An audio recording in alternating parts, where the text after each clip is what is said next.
नमस्कार, मैं अर्चना और आप देख रहे हैं हंगामा टाइम्स। इस समय हम लोग खड़े हैं राजधानी के पोस्टमार्टम हाउस पर। आप भारी भीड़ देख रहे हैं। ये भीड़ उस जगह जहाँ पे एक पिता का बेटा, एक माँ का बेटा और एक पत्नी का पति, कुछ दिन पहले उसकी एक लापरवाही के चलते उसकी मौत हो गई है। तो क्या है पूरा मामला, तो यहाँ के लोगों से बात करेंगे। किस कंपनी में वो काम करता था, क्या हुआ था उस दिन, ऐसा क्या हुआ था जिसकी वजह से वो मौत के कगार पे आके खड़ा हो गया, और जिसके एक पिता है और जिसकी एक माता है और जिसके परिवार है, उसकी पत्नी है, बच्चे हैं। तो उनसे ही बात करेंगे कि आखिर उस दिन क्या हुआ था, किस तरीके से दुर्घटना का शिकार हुआ। तो क्या नाम है आपका? कहाँ से हैं आप? हम सैदापुर से हैं, सैदापुर माल, लखनऊ। आपके बेटे का नाम क्या था? दिनेश कुमार। दिनेश। क्या हुआ था उस दिन सर वहीं यही बताया गया कि एक्सीडेंट हो गया है। एक्सीडेंट बताया गया था। बताया। आप उनकी कौन है? वाइफ है। तो क्या हुआ था उस दिन? उस दिन एक्सीडेंट को बताया सर ने कि एक्सीडेंट हुआ है। फिर हम लोग हॉस्पिटल आए, वहाँ से जो है हम लोगों को बता रहे हैं कि हमको पता चला कि ट्रांसफार्मर से जले हैं। हमने खुद अपने पति से पूछा कि आप कैसे जले हैं, तो वो बोले कि हम ट्रांसफार्मर से जले हैं। फिर हमसे बोला गया, सर ने बोला कि ट्रांसफार्मर से मत बताना, लाइन से बताना कि लाइन से जले हुए हैं। हमारे लड़कियों को इंसाफ मिलना चाहिए। हमारी 3 छोटी छोटी बच्चियाँ हैं। बताइए सर, कैसे किसके सहारे रहेंगी हमारी लड़कियाँ? हमें इंसाफ मिलना चाहिए। कंपनी वाले बोले कि हम आएंगे, वो अभी तक आए नहीं है। उन्हें कहने लगे इंश्योरेंस हमने कराया है, हम पूरी जिम्मेदारी ले रहे हैं, लेकिन वो अभी तक सामने नहीं आए हैं। और कंपनी में काम करते हैं? सिटी में, ACT में कर देते हैं। हाँ, जले हुए एकदम पूरा 80% जल गए। 80%। 80% जल गए। 80%। और वहाँ 12-1 बजे की बात है। 12, हम लोगों को 5 बजे बताया गया है। कौन से दिन की घटना है ये? इतवार 10 तारीख को, 10 तारीख थी।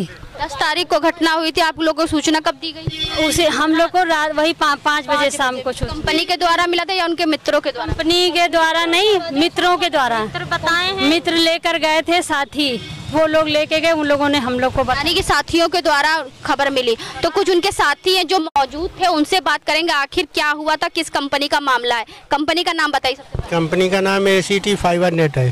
तो उस दिन भाई साहब क्या हुआ था? उस दिन इसके साथ में हादसा हुआ था। ये गया था 3री मंजिल से तार पकड़ने के लिए ऊपर, मतलब एक वायर ऊपर से डालता, दूसरा नीचे से हम बांधते, वो खींचने के लिए गया था। और वहाँ से हाई टेंशन 1,23,000 वाली लाइन गुजर रही उस बिल्डिंग से। तो उसी का जो है हवाई करंट उसको जो है रिडक्शन किया, बिल्डिंग में टकराया, बिल्डिंग का कोना टूट के नीचे आया, इसके कपड़ों में आग लग गई, ये बेहोश हो गया। वहाँ हॉस्टल में आग लग गई, धुआं धक्कड़ हो गया। वहाँ जो लड़के थे उसके ऊपर जलता हुआ इसको देखे, बेहोश पड़ा था, इसके ऊपर पानी डाले 2-3 मग्घा, तब आग बुझी है, तभी होश में आया। उसके बाद में फिर हम उसको गए हैं उतार के अपने सहारे नीचे लाए हैं। नीचे ला के फिर वहाँ के लोगों ने फ़ोन किया, फिर आधे पौन घंटे बाद एम्बुलेंस लाई है, फिर उसके बाद में सिविल हॉस्पिटल में एडमिट कराया है। सिविल में क्या कहा गया था? अब सिविल में हमारे सामने डॉक्टरों से कोई बात नहीं हुई थी, एडमिट करा के फिर हम हॉस्पिटल के बाहर आ गए थे। फिर सिविल में कहा गया था 80% नहीं बचेगा, 20% बचेगा। तो फिर कहाँ शिफ्ट करा गया था उनको? फिर शिफ्ट हॉस्पिटल में एडमिट किया गया था, तो वहाँ भी यही बताया गया था 80% नहीं बचेगा, 20% बचेगा। और फिर जब इसकी हालात सही हुई तो कंपनी वाले बोल रहे हैं कि पेमेंट के लिए थोड़ा इधर से उधर कर रहे थे। हाँ, बोल रहे थे कि इसको ले जाओ चरक हॉस्पिटल में ले जाओ, वहाँ पे सही हो जाएगा। तो हम लोगों ने कहा नहीं, यहाँ पे सही है, यहीं पे इलाज कराओ।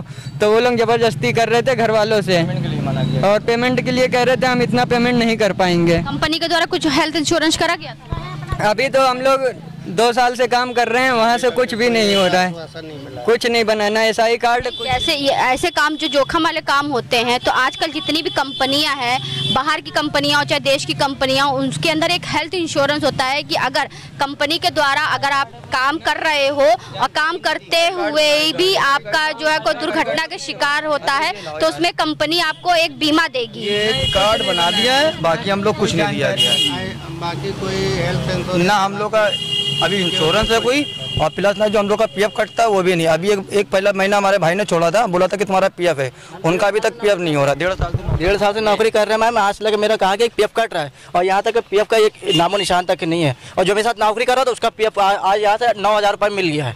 और मुझे क्यों नहीं मिला मैम? हम भी तो नौकरी हूँ, कर्मचारी हूँ, तो मेरा इंसाफ क्यों नहीं कर रहे लोग? तो हेल्थ इंश्योरेंस क्यों नहीं? चोरी के इल्जाम से हटाएगा। जो चोरी कर रहे हैं वो अभी तक के काम कर रहे हैं, हमसे जो हेड है और उनको रखे हैं, हमने चोरी भी नहीं करी, हमको हटा देगा नौकरी से मैम। तो हेल्थ इंश्योरेंस का कुछ नहीं दिया? कुछ नहीं दिया मैम, एक प्रूफ नहीं है मैम। प्रूफ मांगते हम अगर कहीं नौकरी करने जा रहे हैं तो लोग प्रूफ मांगते प्रूफ दो, तो ये लोग कहते हैं मेरे पास प्रूफ नहीं है। तो मैम वो कह रहे हैं प्रूफ लेके आओ, हम तुम्हें नौकरी पर रख लेंगे, और कंपनी मेरी मना कर रही है, कोई प्रूफ नहीं मेरे पास। आप कितने सालों से काम कर रहे हैं? 3 साल से मैम। 3 साल से। तो क्या प्रोसीजर है वहाँ का? मैम कंपनी झूठ बोलती, कहती है आपका ये हुआ, पता चलता है जब काम छोड़ दो पता चलता कुछ है ही नहीं उनके पास। झूठ बोलती कंपनी। क्या कहा जाता है कि जब आप ज्वाइन करते हो, जैसे बहुत से होता है कि आपको हेल्थ इंश्योरेंस मिलेगा कंपनी के द्वारा, अगर काम करते हुए आपको कुछ हो जाता है तो आपको जीवन बीमा कर दिया जाएगा, इंश्योरेंस दिया जाएगा, तो ऐसा कुछ? जी मैम, कहा जाता है कि ऐसा ही कट रहा है आपका, पीएफ कट रहा है, लेकिन ऐसा ही कोई मतलब नहीं मैम, कुछ नहीं कटता मैम। लोग को अभी पीएफ नंबर तक नहीं मिला था मैम। जब अभी हमने जो है वहाँ छोड़ा है मैम, 14,000 हमको काम पे मिला है, खाली 14,000 पर दिन हम काम छोड़े वहाँ पे। रवि, तो क्या हुआ था उस दिन? उस दिन ये हुआ था, चिन्हट पे इसकी साइट लगी थी, जिनके साथ सहजराम जी थे, तो वहाँ पे ये पूरी फाइबर जो हम लोग डालते हैं वो पूरी बिछ गई थी, खंबे से लेके कस्टमर के घर तक। तो कस्टमर के घर के लिए जब अंदर एंट्री होती है फाइबर, तो एक बंदा ऊपर जाता है कुछ ना कुछ छोड़ने के लिए, मतलब या तार या रस्सी कुछ छोड़ी जाती है जिससे हम लोग फाइबर ऊपर खींचें। तो वो चीज़ अगर ये कर रहा था बंदा, ऊपर से ये डाला और नीचे जो लाइन जा रही थी उस पर इसने ध्यान भी दिया, ठीक है, ध्यान भी दिया, लेकिन वो पता नहीं कैसे क्या हुआ, वहाँ पे उसको लग गया शॉक, हवाई शॉक, पता नहीं क्या कहते हैं उसको, वो चीज़ लगी, वहाँ पे ये बेहोश हो गया। जब बेहोश होने के बाद जब दादा को पता चला गया, बताया गया, तो दादा ऊपर गए, ऊपर से लेके आए उसको, तो वो बंदा चल नहीं पा रहा था, उसके सारे शरीर पे कोई कपड़ा नहीं बचा था, बेल्ट के अलावा सब जल गया था, ठीक है, जल गया था। तो उसको जब किसी तरीके नीचे लाया गया, उसके बाद हजरतगंज सिविल हॉस्पिटल में उसको भर्ती कराया गया। उसके भर्ती कराया गया, उसको वहाँ से फिर बोल रहे थे कि यहाँ इलाज करो, ये है वो, सरकारी जिस तरह इलाज होता है उस तरह इलाज हो रहा था अभी फ़िलहाल। तो उसको कहा गया, फिर वहाँ से हम लोगों ने फोर्स किया कि हम लोग शिप में ले जाएंगे, तो वहाँ से शिप में लाया गया। जब शिप में लाया गया तो यहाँ पे उनका पैसा ज़्यादा लग रहा था, वो इस और कंपनी को वो मतलब इनके फैमिली वाले को फोर्स कर रहे थे कि हम पैसा नहीं दे पाएंगे इतना, और चरक हॉस्पिटल में ले चलिए, वो सरकारी हॉस्पिटल है, वो बढ़िया हॉस्पिटल है। तो हम इनके फैमिली वाले एग्री नहीं हुए, उसके बाद इन लोगों ने हाथ अपना पीछे खींच लिया कि हमारा कोई जिम्मेदारी नहीं है, हम पैसा इतना नहीं दे पाएंगे। और उनकी फैमिली अपने पास से भी पैसा लगाया, उनसे कहा गया खेत बेचिए, ज़मीन बेचिए, अपना इलाज कराइए। और जो कि जब इन लोगों से कहा गया, जो इन लोगों से बेर फोर्स किया जा रहा था कि आप सरकारी हॉस्पिटल में चलिए, जो इन लोग एग्री नहीं हुए। अब इनके परिवार को बेर फोर्स किया जा रहा था कि आप खेत बेचिए, ज़मीन बेचिए, कुछ भी करके इलाज कराइए। ये इनके पापा हैं, ये इनकी वाइफ है, ये छोटे छोटे बच्चे हैं, ये कहाँ से खेत बेच के लाएंगे? खेती खुद करते हैं, कैसे तैसे अपने बच्चों को पालते हैं। यानी कि पहले कंपनी वालों ने कहा कि हम इलाज कराएंगे, फिर मुकर गए हैं। इलाज कराने तो आप लोगों की क्या मांग है? हमारी मांग है इनको मुआवजा मिले, और इनका अगर जो इंश्योरेंस है तो इनको क्लेम मिले, ठीक है। और कंपनी जो बोल रही है, अपनी तरफ से बोल रही है बड़ी चीजें, वो सारे पे ध्यान दे। तो क्लेम के लिए आप लोगों ने बोला तो क्या बोला? उन्होंने बोला कि इंश्योरेंस है। अब ये लोग मुंह से बोल रहे हैं, कोई हमको इंश्योरेंस का पेपर तो दिखलाया नहीं गया है, सिर्फ मुंह से बोल रहे हैं कि आप बॉडी अंतिम संस्कार करिए, क्लेम हम लोग करेंगे। ऐसे कैसे अंतिम संस्कार करते हैं? अगर क्लेम नहीं हुआ तो अंतिम संस्कार करेंगे? हम लोग नहीं करेंगे कोशिश। आप क्या कह रहे हैं? मालिक को बुलाइए, मालिक यहाँ आए, इन बच्चों बात करें आके, वो कैसे मुकर गए? हमारा इंसान चला गया, इसका आदमी, मेरी बहन का आदमी चला गया, उसका ये 3 कौन पूरा करेगा? वो कमाता था, इतनी जिम्मेदार इसका कौन है? ये क्या करेगी? ये जिंदगी बर्बाद, इसकी बच्चों लड़कियों की जिंदगी खराब है। झूठ पे झूठ बोलते रहे, हर बार झूठ पे झूठ बोलते हैं। सुबह मेरी बात हुई, जब पेमेंट हॉस्पिटल वालों ने कहा कि पेमेंट जमा करिए आप लोग, तो हमने कहा ठीक है सर, अभी हम पैसा जमा कर रहे हैं। वो झूठ पे झूठ बोल रहे हैं, वो बोले कि हम पैसा सुबह 7 बजे पेमेंट जमा कर दिया है।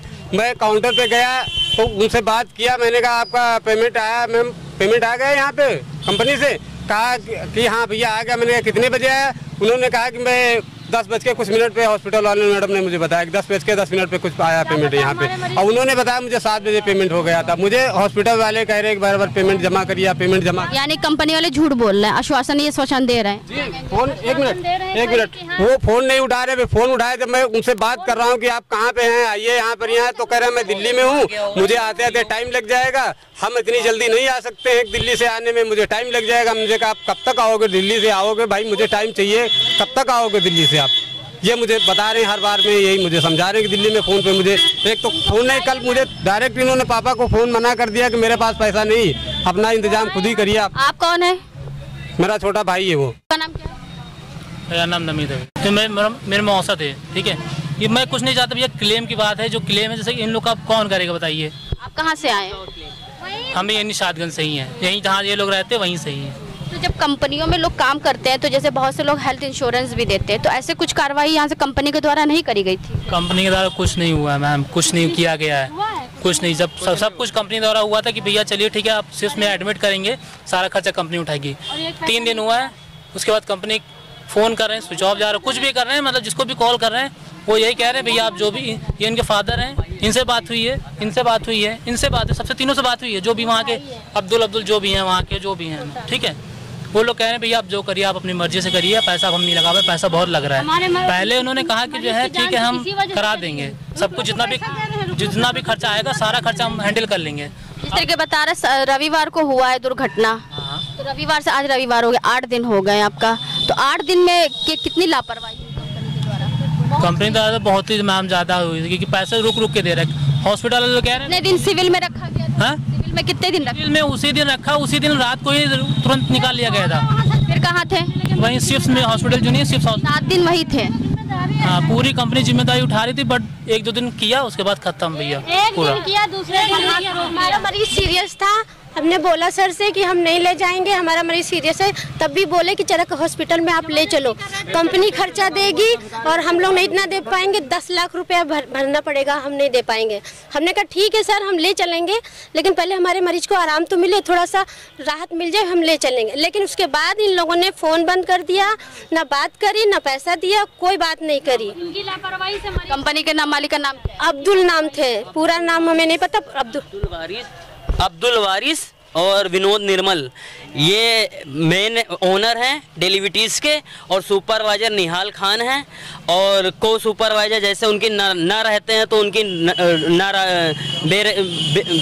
बे अटेंडेंस में देखते हैं, दुर्गेश देखते हैं और वो हरिकेश देखते हैं। तो जिस तरीके से आपने सुना कि किसकी लापरवाही थी, कंपनियां तो बनती हैं, हेल्थ इंश्योरेंस की बातें भी करते हैं, तो इस समय हम लोग मौजूद हैं राजधानी के पोस्टमार्टम हाउस पर, जहां पर एक कंपनी की भारी लापरवाही से एक परिवार की एक सदस्य की जान चली गई।